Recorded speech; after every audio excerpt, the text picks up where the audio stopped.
아이들은 선생님하고 좋은 관계를 맺기를 원합니다. 선생님 또한 그렇고요.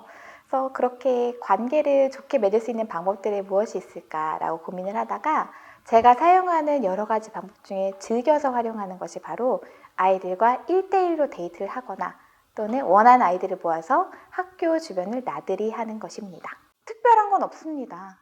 그냥 아이들하고 시간하고 공간을 선생님이 나눈다는 것, 그 자체만으로도 특별한 경험이기 때문입니다.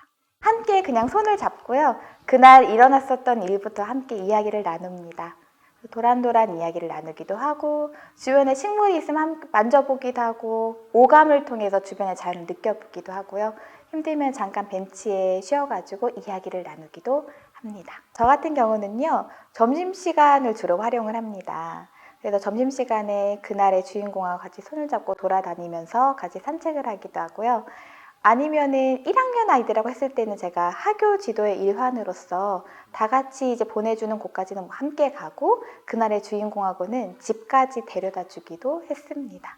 자기의 삶을 도란도란 이야기하는 과정들이 굉장히 좋았습니다. 나들이를 하면서 뭔가 지향하는 방법은요. 교집합을 만드는 거예요. 첫 번째 교집합은 아이들의 삶과 자연 사이의 교집합을 만들어주는 것이었습니다.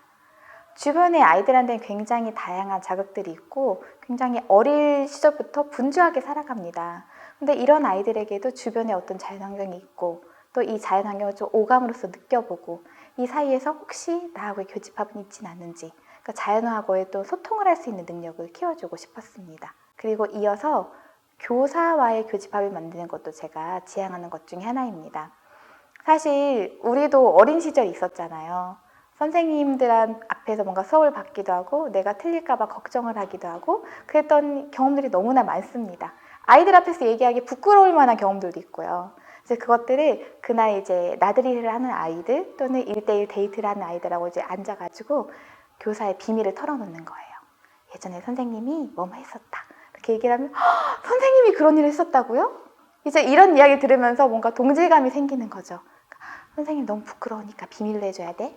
이렇게 해주면 아이들이 알겠다고 이렇게 끄덕끄덕 하면서 같이 비밀을 공유하는 거죠. 결국에는 나도 언젠가는 아이였음을 아이들한테 얘기를 해주고 너희들의 마음을 조금이나마 기억하고 있고 잊지 않고 있다는 걸 통해서 아이들하고의 삶의 교집합을 형성하는 것도 관계 유지에 굉장히 도움이 많이 되었습니다. 제가 사실 이렇게 나들이 활동을 이렇게 열심히 하려고 생각했던 것 중에 하나는요. 한병철님의 시간의 향기 그 책을 보면서 생각을 하게 됐는데요. 한국 사회, 한국의 교육에서는 들길을 걷는 경험을 허용하지 않는다. 굉장히 분주하고 목표지향적으로 살아간다. 이 글을 보는 순간 제가 살아왔던 삶이 떠올랐습니다.